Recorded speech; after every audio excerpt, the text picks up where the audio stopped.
dans l'histoire traditionnelle des sciences, on accorde en effet le maximum, enfin la tradition veut qu'on accorde le maximum à la créativité des individus. L'histoire des sciences, jusqu'à ces dernières années, consistait essentiellement à montrer en quoi un individu, que ce soit Newton ou que ce soit Mendel, peu importe, avait été effectivement le créateur ou le découvreur plutôt d'une vérité qui était là, inscrite dans les choses et dans le monde, et que personne avant eux n'aurait vu.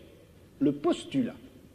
qu'il y a, je crois, qui dort en quelque sorte sous l'histoire des sciences traditionnelles, c'est ceci, c'est que la vérité est là pour être connue et que pourtant l'esprit de l'homme, par la suite, par l'effet d'un certain nombre d'inhibitions ou d'obstacles, n'est pas parvenu à voir cette vérité. L'esprit de l'homme est fait pour voir la vérité et un obstacle contingent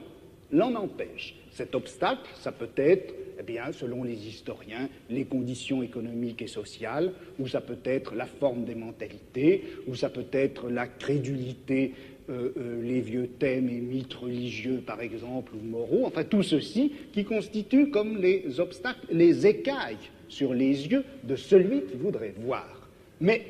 en droit, l'esprit est fait pour voir, en droit, l'esprit est fait pour avoir accès à la vérité. Dans cette conception traditionnelle de l'histoire des sciences, d'une part, si vous voulez, on donne toute la créativité à l'individu, qui est en droit possesseur de la vérité, et puis on la lui retire par le système des obstacles qui viennent d'une façon tout à fait contingente l'empêcher de saisir, de formuler, de construire cette vérité à laquelle il a droit en principe. Bon. Alors, moi, le problème qui s'est posé à moi, c'était précisément un peu l'inverse. Parce que qu'est-ce qui se passe quand on assiste à une grande transformation scientifique? Dans une transformation scientifique, comme par exemple la naissance de la biologie au milieu du XVIIe siècle, ou la naissance de la philologie à la fin du XVIIIe, au début du XIXe. C'est vrai qu'un certain nombre d'obstacles, un certain nombre de préjugés, un certain nombre d'idées toutes faites tombent et viennent à disparaître. Mais ce qui m'a frappé, c'est que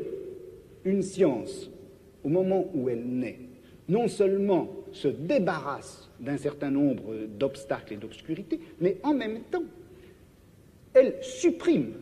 un certain nombre de savoirs et de connaissances existantes qu'elle occulte, qu'elle cache, comme si elle appliquait une grille nouvelle qui, tout en permettant de faire apparaître des phénomènes jusque-là cachés, cache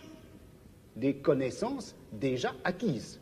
Donc, une science, le progrès d'une science, l'acquisition d'une science, c'est pas simplement l'oubli des vieux préjugés, ce sont pas simplement les obstacles qui tombent, c'est une véritable nouvelle grille qui cache un certain nombre de choses et du coup fait apparaître. Donc, quand je critique la notion de créativité, je veux dire par là que, en fait, la vérité ne s'acquiert pas comme une sorte de création continue et cumulée, mais comme un jeu de grilles qui s'appliquent les unes sur les autres, cachées.